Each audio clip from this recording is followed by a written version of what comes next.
Hi, this is Wendy from Knitters Brewing, and are you ready to increase your score? Today I'm going to demonstrate the techniques that are used in the October Interception sampler. We're going to be practicing 6 commonly used increasing techniques, and I'm also going to show you a way to close a center out project. So whether you've decided to make your project be a dishcloth or just a sampler using worsted weight or fingering weight yarn, all these things that I'm going to show you will apply to this project. The first technique that we're going to look at is the knit in the front and back of a stitch technique, often abbreviated as KFB. This technique we've only used right around the beginning in our first increase row, and that's because it tends to leave a purl bump. You can see it here and right here, and that's not very appropriate for a stockinette stitch fabric. It would look great if this was something more like what we have on the edge here with a garter stitch. Then it's not very visible. To work the KFB increase, you pretty much do exactly what you say. You start out by knitting a stitch like you normally do, but don't take it off the left-hand needle yet. Instead, take your needle around to the back and insert it through the back part of that loop and knit it again. And there you've made 2 stitches from 1. And as I mentioned before, the first one looks a lot like a purl or a knit stitch, but the back one gets that purl bump. So you can see in a stockinette field, it's a little bit visible. Let me just show it one more time. I'll knit a couple stitches first. Knit into the front, leave that stitch on the left-hand needle, take your needle around to the back, and knit through that back loop. Now you can slide it off. 1 stitch made from 2. I should also mention that this is kind of a standalone stitch. It doesn't have a mirrored partner that you can use in garment shaping like some of the others that we're going to do next. The next technique that I'm going to demonstrate is the make 1 increases. Now this technique does have a right and left option for mirrored garment shaping. The concept that we need to talk about first, however, before we get into that, is the concept of the leading leg. Leading leg means the side of the stitch that is closest to the tip of the left-hand needle. So in this case, the leading leg for this stitch is on the front side of the needle. Sometimes you have to open it up a little just to see that. Now, if I were to flip this stitch around, like say you do when you're doing a slip-slip knit, now the leading leg of this stitch is on the back side of the needle. So this is an important thing to know as we're doing make 1 rights, or make 1 increases. Oops, okay. When you do make 1 increases, you're using this bar that's between the stitches. So we are not actually going to consume a stitch to make an increase. To do the make 1 right, we're going to start by using our right-hand needle tip to lift this bar, and then we're going to place it over the left-hand needle tip so that the leading leg is in the back. Then we're going to knit the stitch through this front loop, and that closes the loop, as you can see. Now the crossover in the front goes up and to the right, so that's why it's make 1 right. And because the stitch is sort of shaped the same way as other knit stitches, it tends to hide pretty well in a stockinette field. So it's well suited for stockinette. So let me knit a stitch and then we'll do 1 more. Make 1 right, lift the bar between the 2 stitches, place it over the left-hand needle tip so that the leading leg is in the back. Then knit the stitch,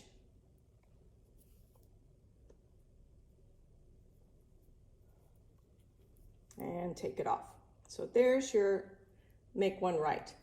All right, make 1 left. We're just going to cross that loop the opposite direction. So now we're going to lift this bar and we're going to put it over the left-hand needle so that the leading leg is in the front.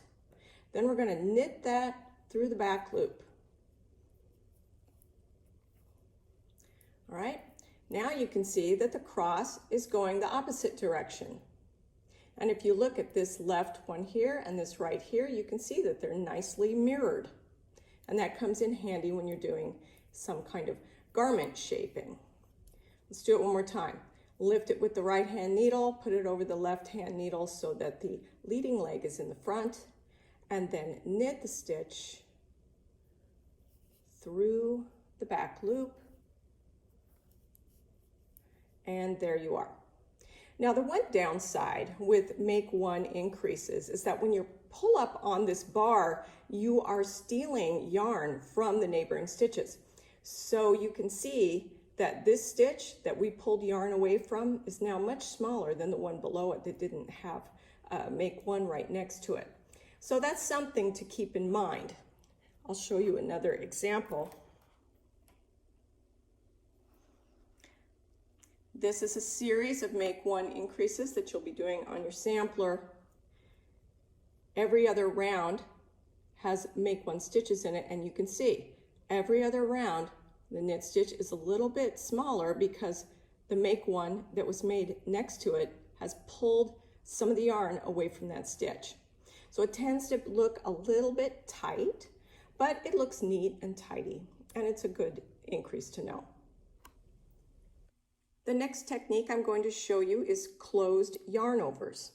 This technique has a resulting appearance that's very similar to the make one increases, with the exception that you aren't going to be pulling yarn away from a neighboring stitch, so you won't have the same kind of tension issues with this technique as you would with the make one. The biggest difference is that this particular increase technique is worked over 2 rows. So the first row we're going to do yarn overs, and then the second row we're going to come back and knit those closed. And there will be right and left versions of this as well. So row 1, we're going to do the yarn overs. For make one right, we're going to do reverse yarn overs. So that means we're going to come over the right hand needle first and then back to the back. It's kind of the opposite way that we generally do yarn overs. So let me do one more. We're coming forward over the top of the right hand needle and then going back underneath the right hand needle. So that's the setup for our right closed yarn over increases. Now for the left, let me do one more stitch so we can separate them. For the left, we're going to do standard yarn overs. So under the right hand needle and then carry the yarn back over the top of the needle to the back. Knit a stitch, and then we'll do one more setup for the left, under the right hand needle and over the top, standard yarn over, and then we'll knit. Now I'm going to finish this row, and then I will come back when we are ready to do the second part of these increases. Here we are on the next row, and the project that we're doing is in the round, so we are again on the right side for this next row. So what you want to do is knit up to the first yarn over that you come to. Now, this was one of our right yarn over increases, closed yarn over increases. And you can tell because the leading leg is in the back because we wrapped it in the reverse yarn over technique. So now all we have to do is knit that closed just like we did with the make one right. And let's do another one. This was a knit stitch that I put between them. Here's one more with the leading leg in the back. So we just knit that. Now, you can already see that these closed yarn over stitches are much looser than the make ones were, but they look pretty much identical. So this is a really nice technique for places that are pretty visible. I like this technique for increases on the yoke of a sweater, for example, because it doesn't pull away from the neighboring stitches and look obvious. Let's do the lefts.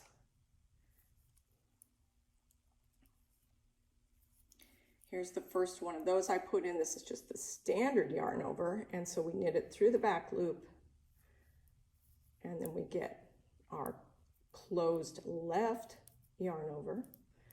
Do one more of those. So this is something you could substitute in a pattern. You just have to plan for the fact that it's going to take 2 rows to accomplish it instead of 1 if you like this technique for a project better than the make one technique.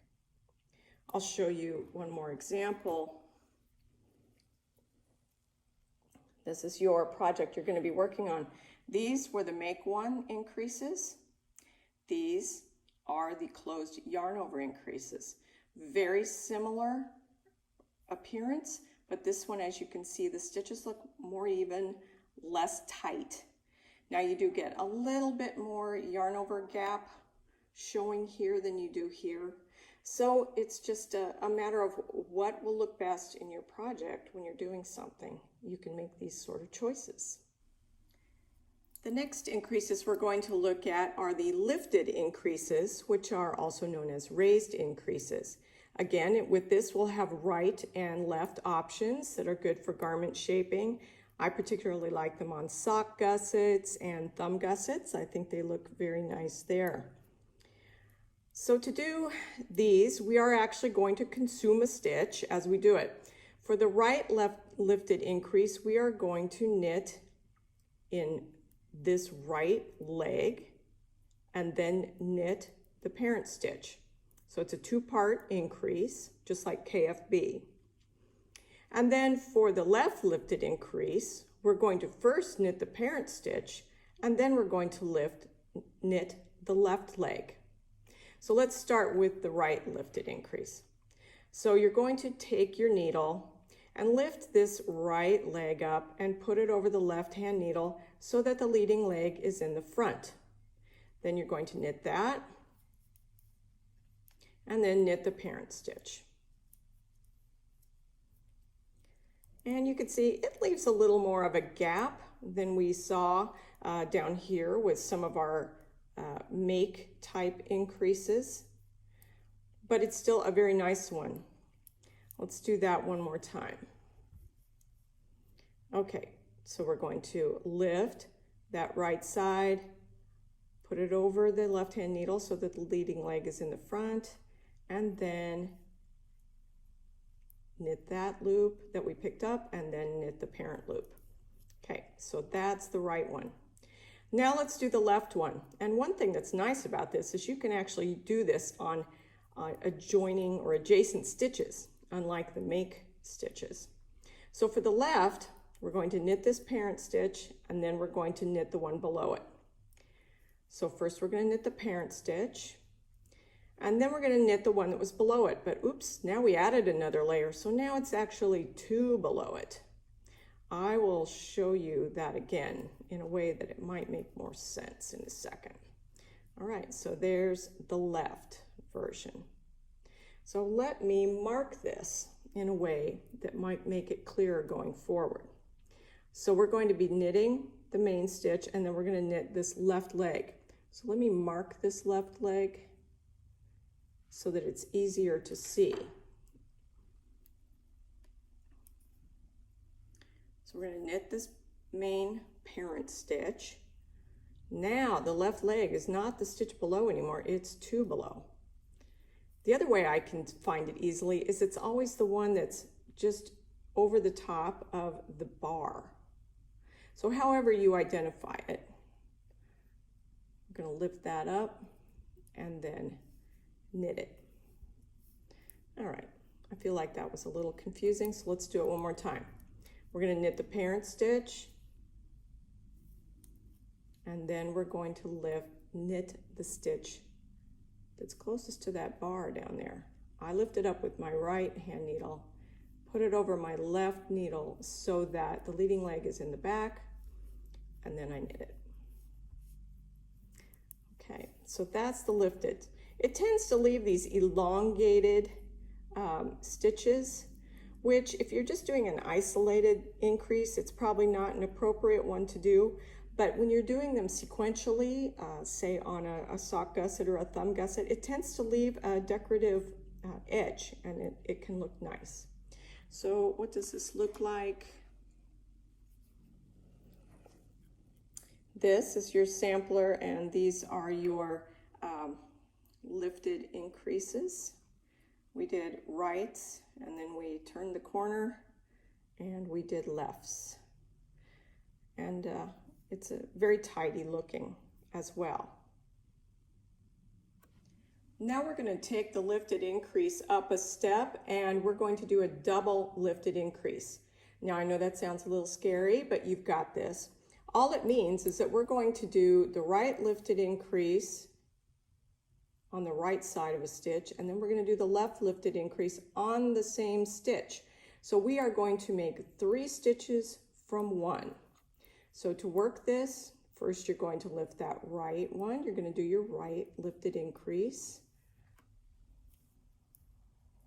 Then you're going to knit the parent. Now you're going to do the second half of that left lifted increase, where you lift up that left bar, put it over your left hand needle so that the leading leg's in the back, and knit it through the back loop. So now we have 3 stitches from 1, and it's a very symmetrical looking increase. When you squish it together, it almost looks like you have a little heart there. It does leave a little bit of a gap, which can be decorative. I'll show you in a moment. But let's do that one more time. I'm going to knit a stitch first.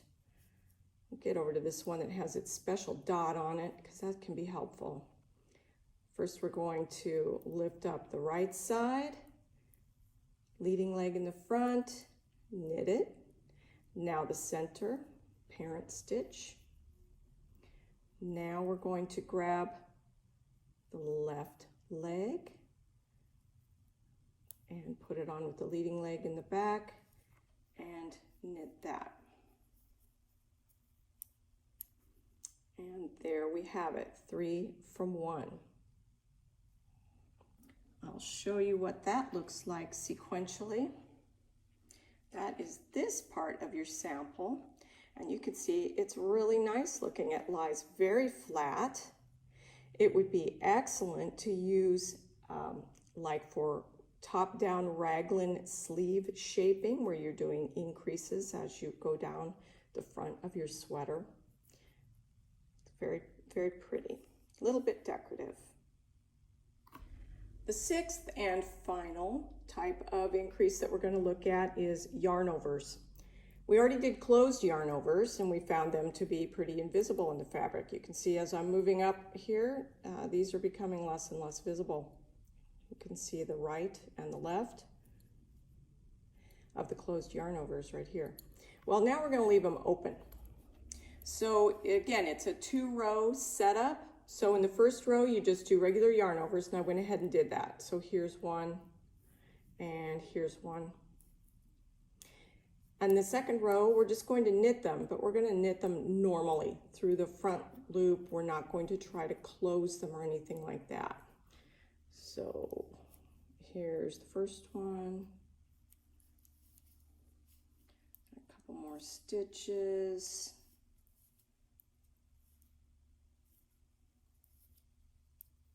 Here's another one right here.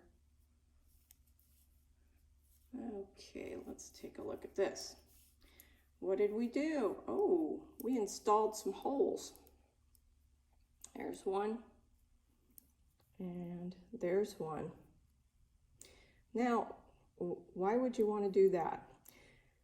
Well, I think obviously you probably wouldn't want to do it in a stockinette field because it's too visible.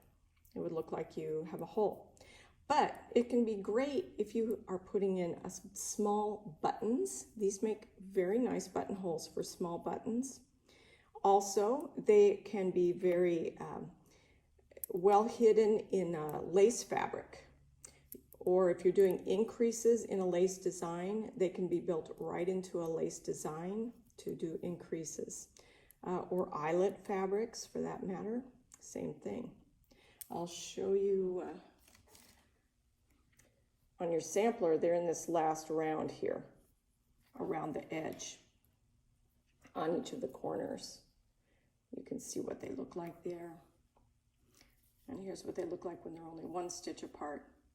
So they can be very decorative as well if they were successive in a edging or along a seam. They can look nice. Along a hem, they can look very nice.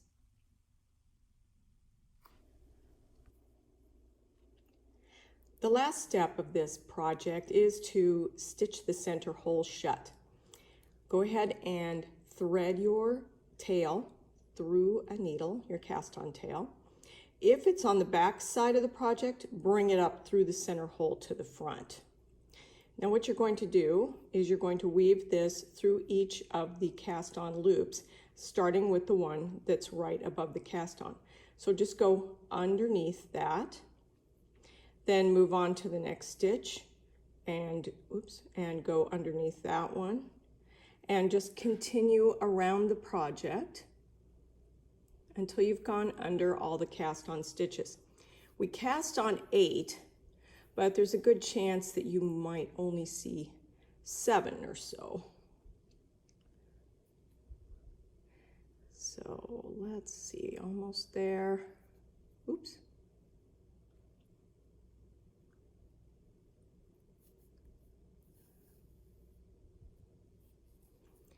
And here's the last one. And then after you do the last one, go ahead and go back through the first one again.